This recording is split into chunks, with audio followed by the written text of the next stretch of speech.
Hello guys, അപ്പോൾ നമുക്ക് disintegrate effect എങ്ങനെ ചെയ്യാം എന്ന് കാണാം. അപ്പോൾ ഞാനൊരു ഇമേജ് കൂടെ ഓൾറെഡി ഓപ്പൺ ആക്കി വെച്ചിട്ടുണ്ട്. നമുക്ക് ഇന്നൊരു ക്യാൻവാസ് ഉണ്ടാക്കാം. അതിനായിട്ട് Ctrl+N ക്ലിക്ക് ചെയ്യുക. ഒരു ന്യൂ വിൻഡോ ഉണ്ടാക്കാനുള്ള ഒരു ഓപ്ഷൻ വരുന്നിട്ടുണ്ട്. അതിനകത്ത് നമ്മൾ വിഡ്ത്ത് 10 ഇഞ്ചസും ഹൈറ്റ് 8 ഇഞ്ചസും കൊടുക്കുക. അതിനുശേഷം റെസൊല്യൂഷൻ 300 പിക്സൽസ് അല്ലേന്ന് നോക്കുക. അതിനുശേഷം നമുക്ക് ക്രിയേറ്റ് ബട്ടൺ ക്ലിക്ക് ചെയ്യാം.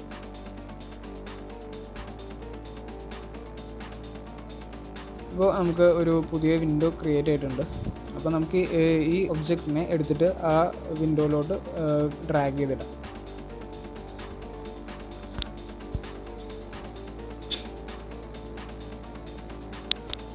ഇനി നമുക്ക് ഇതിനൊന്ന് റീസൈസ് ചെയ്തിട്ട് ഇതിനെ സെൻട്രലൈസ് ആയിട്ട് വെക്കാം.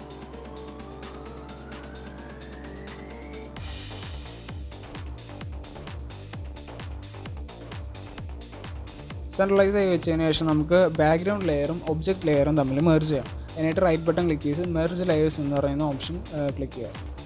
ഇപ്പോൾ ഇത് രണ്ടും തമ്മിൽ ഒരൊറ്റ ലെയറായി. ഇനി ഇതിനെ നമുക്ക് ഒബ്ജക്റ്റിനെ കട്ട് ചെയ്തെടുക്കാം. അതിനായിട്ട് ലെഫ്റ്റ് സൈഡിൽ നിന്ന് ക്വിക്ക് സെലക്ഷൻ ടൂൾ എടുത്തതിന് ശേഷം ഒരു നല്ലൊരു ബ്രഷ് എടുത്ത് നമുക്ക് അതിന് ചുറ്റും വരച്ച് ആ ഒബ്ജക്റ്റിനെ മാത്രം സെലക്ട് ചെയ്യാം.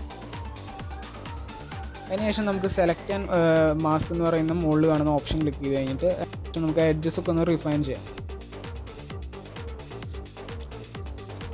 ഓക്കെ, ഇതിൻ്റെ ഔട്ട്പുട്ട് ഒരു ന്യൂ ലെയറിലേക്ക് ആക്കാം. അതിനായിട്ട് നമുക്ക് ഡ്രോപ്പ് ഡൗൺ ബോക്സിൽ ന്യൂ ലെയർ സെലക്ട് ചെയ്തതിനു ശേഷം ഓക്കെ പ്രസ് ചെയ്യും. ഇപ്പോൾ നമുക്കൊരു പുതിയ ലെയറായിട്ട് ആ ഒബ്ജക്റ്റ് വന്നിട്ടുണ്ട്. അതിന് ശേഷം നമുക്കൊരു പുതിയ ലെയർ ഉണ്ടാക്കണം. അതിന് വൈറ്റ് ബാക്ക്ഗ്രൗണ്ടും കൊടുക്കണം. അപ്പോൾ നമ്മൾ എന്നിട്ട് ആ ലെയറിന് നമ്മുടെ ഒബ്ജക്റ്റിന് തൊട്ട് താഴെ വെച്ചതിന് ശേഷം നമ്മുടെ ഒബ്ജക്റ്റിനെ ഒരു ഡ്യൂപ്ലിക്കേറ്റ് ലെയർ കൂടി ഉണ്ടാക്കണം. അതിനായിട്ട് അതിന് വേണ്ടി റൈറ്റ് ക്ലിക്ക് ചെയ്ത് ഡ്യൂപ്ലിക്കേറ്റ് ലെയർ സെലക്ട് ചെയ്ത് ഓക്കെ പ്രസ് ചെയ്യും. ഇപ്പോൾ നമുക്ക് 2 ലെയർ ആയിട്ടുണ്ട്. അതിന് മുകളിലെ ലെയർ നമുക്ക് വിസിബിലിറ്റി ഓഫാക്കി ഇട്ടതിന് ശേഷം താഴെ കിടക്കുന്ന ലെയർ സെലക്ട് ചെയ്ത് ഫിൽറ്ററിൽ പോയിട്ട് നമുക്ക് ലിക്വിഫൈ എന്ന് പറഞ്ഞ ഓപ്ഷൻ സെലക്ട് ചെയ്യാം. ഇനി നമ്മൾ വേണ്ടുന്നത് എന്താണെന്ന് വെച്ച് കഴിഞ്ഞാൽ ഈ ഒബ്ജക്റ്റിൻ്റെ എല്ലാ എഡ്ജസും ക്ലിക്ക് ചെയ്ത് ഡ്രാഗ് ചെയ്ത് എഡ്ജ് വരെ എത്തിക്കണം. ഇങ്ങനെ ഈ ഒരു മാനറിൽ ചെയ്താൽ മതി. അതിനുശേഷം നമുക്ക് ഓക്കെ പ്രസ് ചെയ്യാം. നമ്മൾ ആ ഒരു ലെയറിന് ഒരു മാസ്ക് കൊടുത്തുകൊണ്ടാണ് നമുക്കിവിടെ കാണാൻ പറ്റാത്തത്. ആ മാസ്ക് ക്ലിക്ക് ചെയ്യാൻ വേണ്ടിയിട്ട് താഴെ പോയിട്ട് ആ മാസ്ക് എന്ന ബട്ടൺ ക്ലിക്ക് ചെയ്യാം. അത് 2 ലെയറിനും ചെയ്യണം. ഒരു ലെയറിൻ്റെ മാസ്കിൻ്റെ കളറ് നമ്മൾ ആ ഡ്രാഗ് ചെയ്ത ലെയറിൻ്റെ മാസ്കിൻ്റെ കളർ ബ്ലാക്ക് ആക്കാം. അതിനുശേഷം നമുക്ക് ബ്രഷ് ടൂൾ എടുക്കാം. കളറ് ബ്ലാക്ക് അല്ലേ എന്ന് പ്രത്യേകം ശ്രദ്ധിക്കണം. ഒരു പാർട്ടിക്കിൾ ടൈപ്പുള്ള ഒരു ബ്രഷ് എടുത്തതിന് ശേഷം നമുക്ക് ഇതിൻ്റെ എഡ്ജസിൽ മാത്രം ഇങ്ങനെ വരയ്ക്കാം.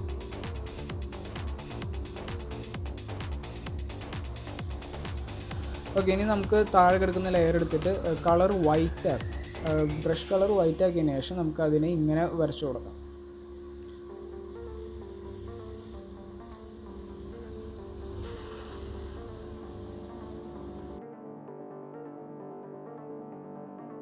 ഓക്കെ, അപ്പോൾ നമ്മുടെ ഏകദേശം ആയി കഴിഞ്ഞു. ഇനി നമുക്ക് വേണ്ടുന്നത് പറഞ്ഞാൽ ഒരു ടെക്സ്ചർ കൊടുക്കണം. അപ്പോൾ അതിനായിട്ട് ഒരു ടെക്സ്ചർ ഇമേജ് ഞാൻ സേവ് ചെയ്ത് വെച്ചിട്ടുണ്ട്. അത് ഓപ്പൺ ചെയ്യാം.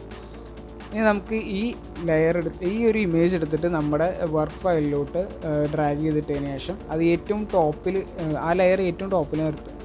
നമുക്കൊന്ന് റീസൈസ് ഇതിനെ ഫുൾ സൈസ് ആക്കാം. അതിനുശേഷം നമുക്കിതിൻ്റെ ബ്ലെൻഡ് മോഡ് ഓവർലേ കൊടുക്കാം.